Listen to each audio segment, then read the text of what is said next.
कर्म करे किस्मत बने, जीवन का यह मर्म, प्राणी तेरे हाथ में, तेरा अपना कर्म, तेरा अपना।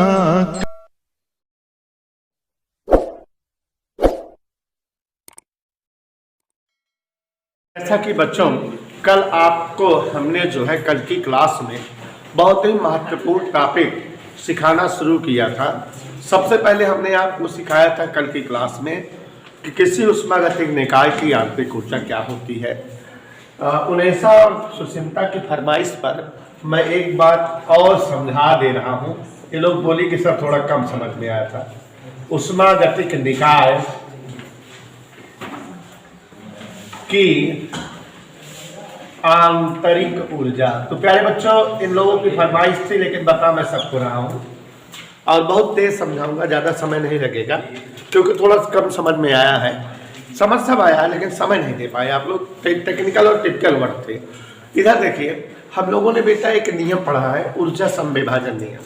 ऊर्जा समविभाजन नियम कहता है कि उष्मागतिक निकाय के जितने भी अणु होते हैं वो जितने भी दिशाओं में गति करते हैं, हर दिशा में गति के दौरान वे समान ऊर्जा मुक्त करते हैं, या हर दिशा में गति के दौरान उन्हें समान ऊर्जा की आवश्यकता होती है।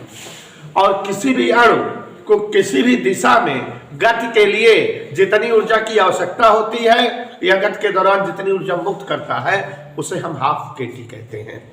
कितना कहते हैं? हाफ केटी। तो बेटा मन लगा के समझा रहे हैं, ध्यान समझना। ऊर्जा समविभाजन नियम से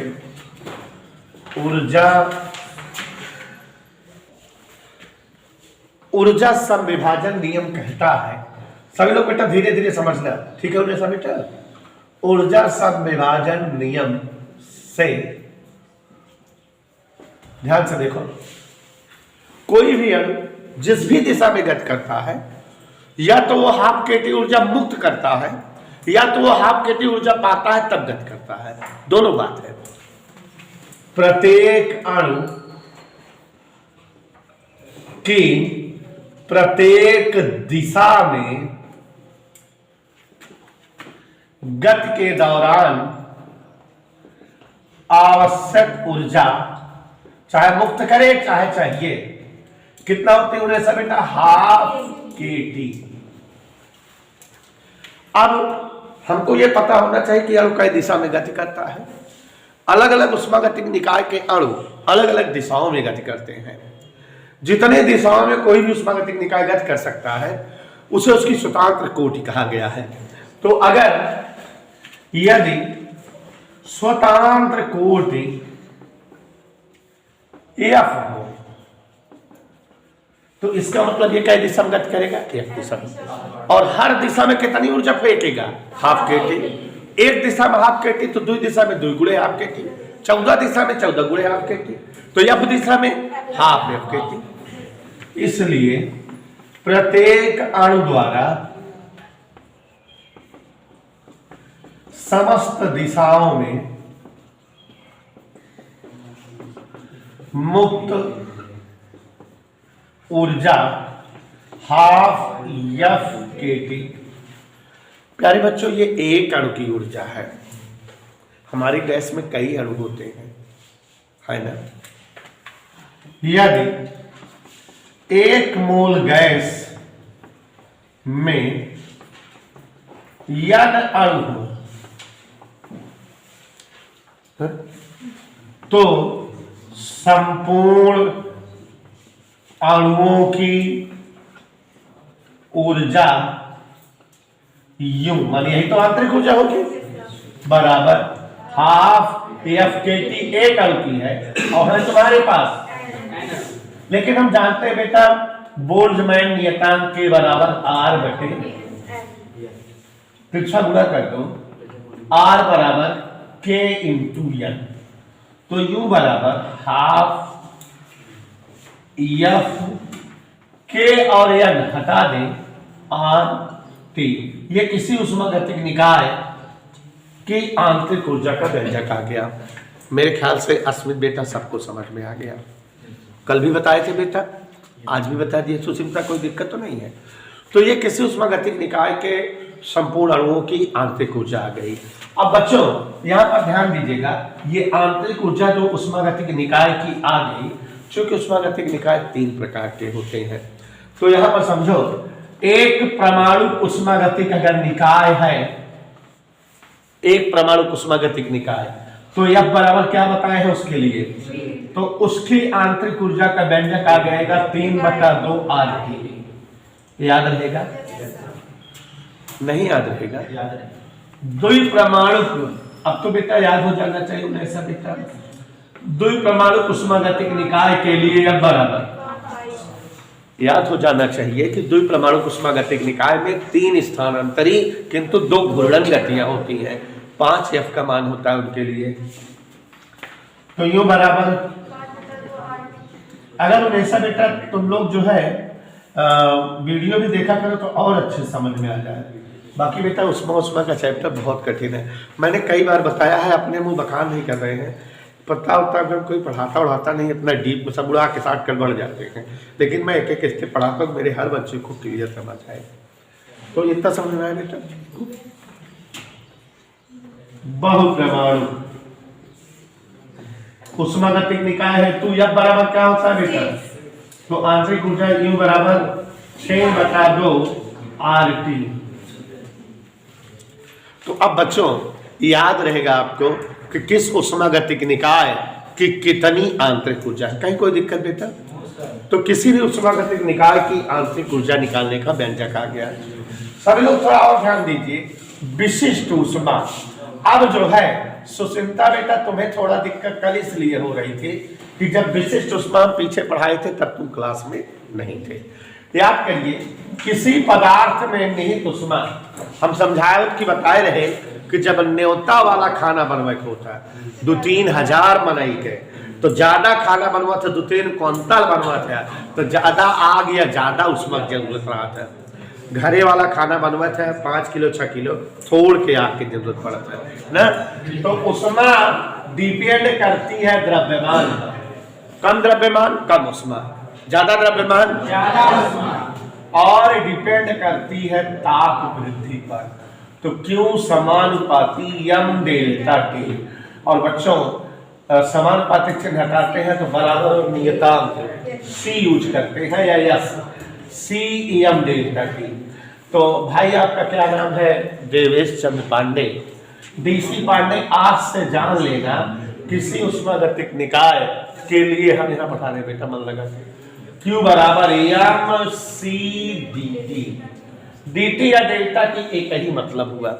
और एक बात जान लीजिए कि अगर विशिष्ट ऊष्मा निकालना चाहे तो Q/m dt, और परिभाषा बनाने के लिए फिजिक्स चिल्लाती है m बराबर 1 dt बराबर 1, तो C बराबर Q। चलो विकास सरोज परिभाषा बनाए। चलो विकास सरोज परिभाषा बनाए। किसी वस्तु के एकांक द्रव्यमान का एकांक ताप बढ़ाने हेतु आवश्यक ऊष्मा की मात्रा उसके पदार्थ की विशिष्ट ऊष्मा कहलाती है। याद आ गया? अगर इकाई द्रव्यमान हो, इकाई टेम्परेचरवा बढ़ाना हो, जितना ऊष्मा देख पड़े दैट इज विशिष्ट ऊष्मी। ठीक है? तो सुष्मी ऊष्मी याद ध्यान करो। तो विशिष्ट ऊष्मी 2 प्रकार की होती है, CP CD। यहां ताड़ो देखो, CP माने दाब स्थिर हो गया बस, और कुछ ना है। तो कैसे बोला जाए? स्थिर दाब पर किसी उष्मागतिक निकाय के एकांक द्रव्यमान में एकांक ताप बढ़ाने हेतु आवश्यक ऊष्मा की मात्रा उस उष्मागतिक निकाय की CP कहलाती है। चलो CP के बोल दें, बोल दें CP। स्थिर आयतन पर किसी उष्मागतिक निकाय के इकाई द्रव्यमान में इकाई ताप बढ़ावन हेतु आवश्यक ऊष्मा उष्मागतिक निकाय की CP कहलाती है। Okay done. इतना सबको समझ में आया कि नहीं? मैंने बोल दो बोला। हाँ बच्चों, थोड़ा सा ध्यान दीजिए, जो कठिन टॉपिक था जिसको हिंडोला नहीं समझ पाई थी, यहाँ ध्यान दो जरा। हिंडोला और हिंडोला, यहाँ पर ध्यान समझो। सीपी व सीबी में संबंध,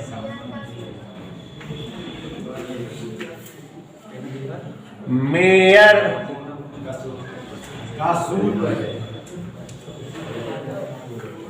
अब आना एक सीपी व सीबी में संबंध मेयर सूत्र। चलिए बेटा पढ़िए, जानकार हो तो। सीपी व सीबी में संबंध या मेयर का सूत्र ध्यान से सुन लीजिए। पहले हम सीपी की चर्चा करते हैं।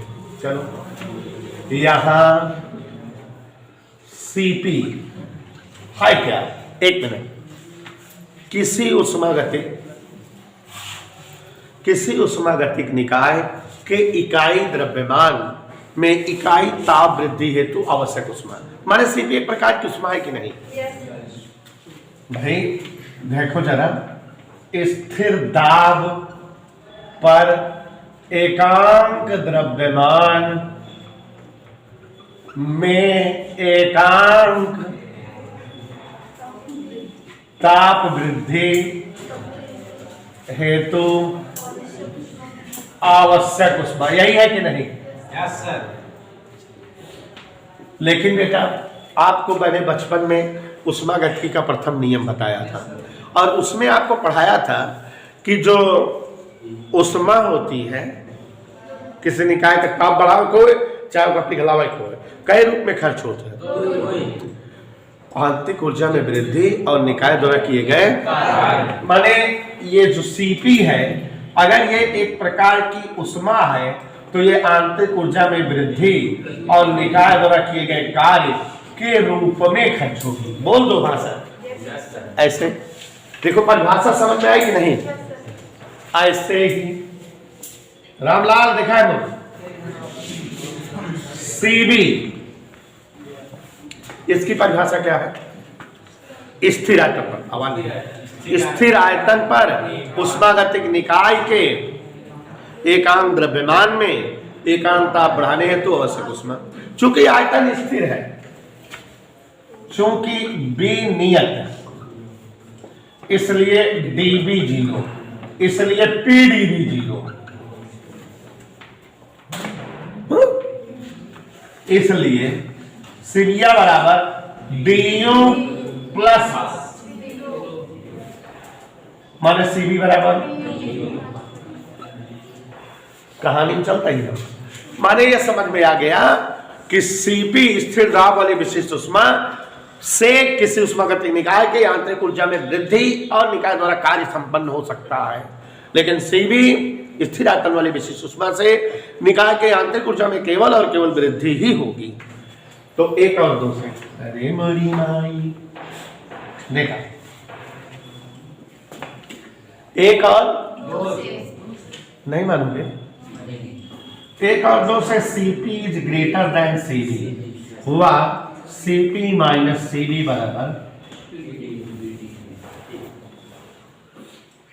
इतना बढ़िया समझाया देखो।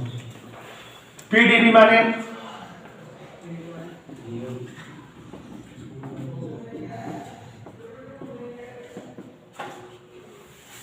पीबी बराबर क्या होता है? आरटी, एक मोल के लिए। तो पीबी1 माने आरटी, मान लेते ही दाब पी और ताप टी पे आयतन B1, तो पीबी1 बराबर आरटी। और अगर ताप एकांक बढ़ावा जाता है, चूंकि सीपी यहाँ जाए या सीबी यहाँ है, तो ताप कितना बढ़ावा जाता है? तो पीबी2 बराबर आर, अब की बार टी बजाय नहीं मानोगे? अरे मेरी माई ऐसे लिख दिया, पीबी बराबर आर टी, इसलिए पीबी1 बराबर आर टी, पीबी2 बराबर एक ताप बढ़े चाहिए। अरे मोरे अस्मित बेटा टोला छोटा भैया,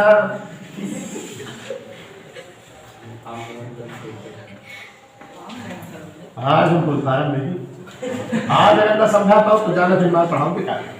सीपी माइनस सीबी बराबर फिर बाद में ऊंचे जाते के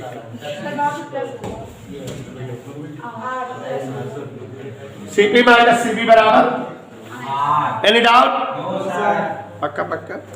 अब आपको मैं बताना चाहूंगा कि उष्मागतिक निकाय के लिए सीपी का मान, सीबी का मान और गामा का मान निकाला जाता है। तो यहां ध्यान से देखो,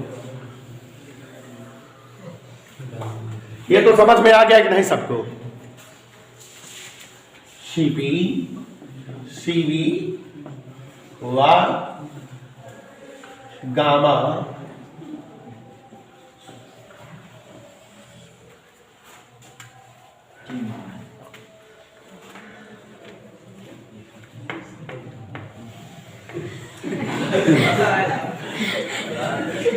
सीबी है तो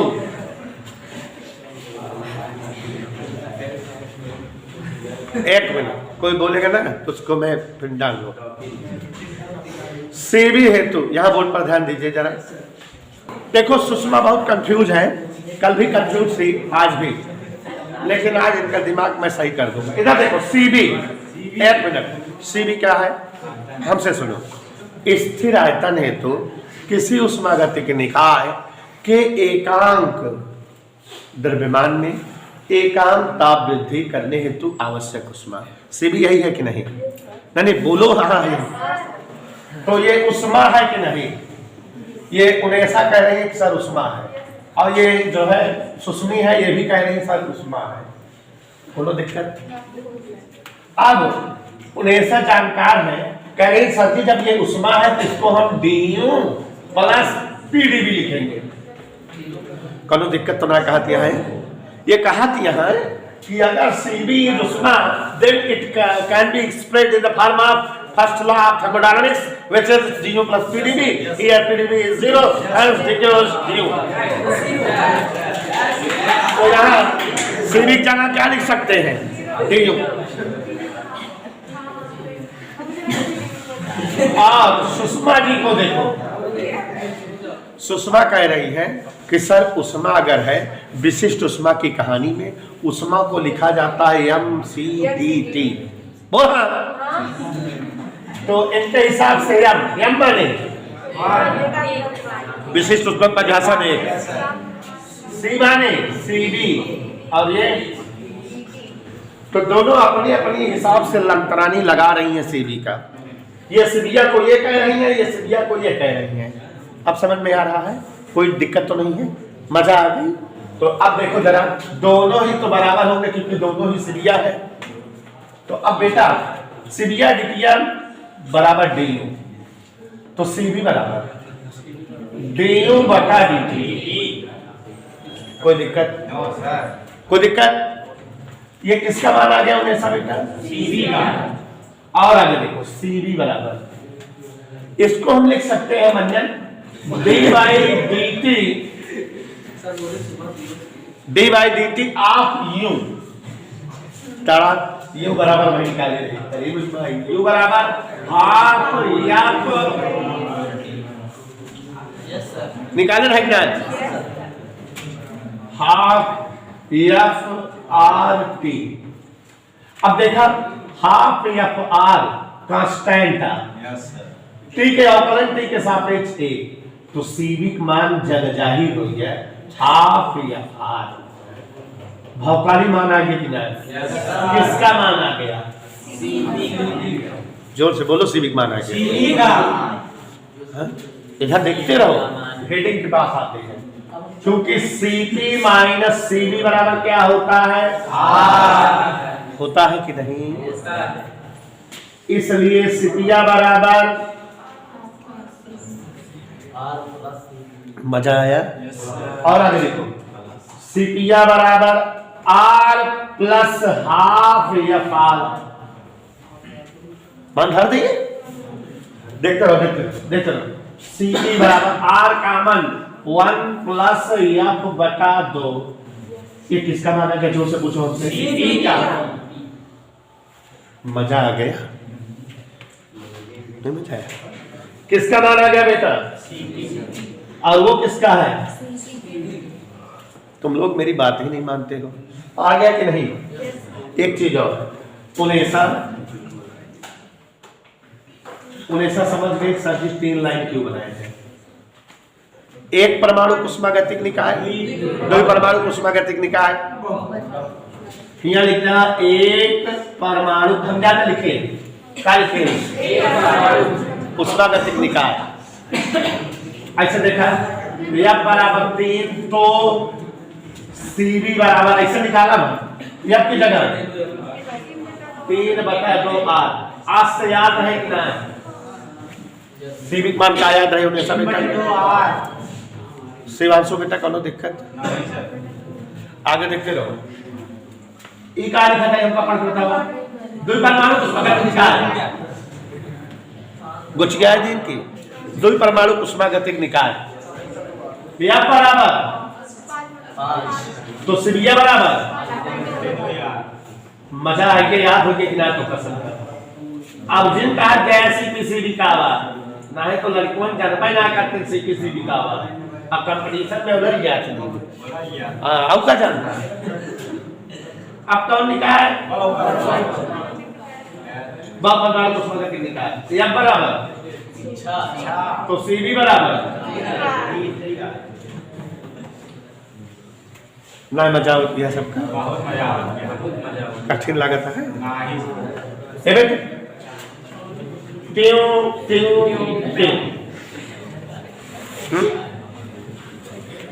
जो बोलो F बराबर 3, F बराबर 5 भाई 1 परमाणु 2 परमाणु 1 परमाणु बहुत परमाणु। आवाज नहीं आज हम बड़ी जल्दी से बता दी हमको परेशान कर रहे। तो Cp बराबर का है 5/2 यार। हमसे पूछा कैसे जाने? ये आपकी जगह 3 है। 2 1 कम 2 3 5/2 यार। एक और काम कर सकी थी। Cv आएगा हम जाने थे Cp बराबर R1 से भी R दोनों थे, ऐसा कर सकी थी।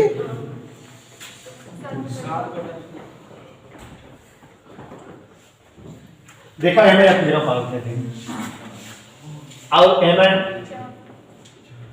4 नहीं तो सबे मजा लेता है। Cp आगे कितना है? यकीन कर बेटा हम पढ़ाई देते ही गारंटी लेता ही अगर हम ना पढ़ाए हुए अब कौनो भी स्कूल के टीचर केहू भी पूरे जिला के पढ़ावत होते तो आओ बाओ सब ऊपर से जाते समझ लेते बताते हमका सोचते का भाई पढ़ावत है। इतना समझ में आया? आगे देखो एक और चीज है ना गामा। चाचा गामा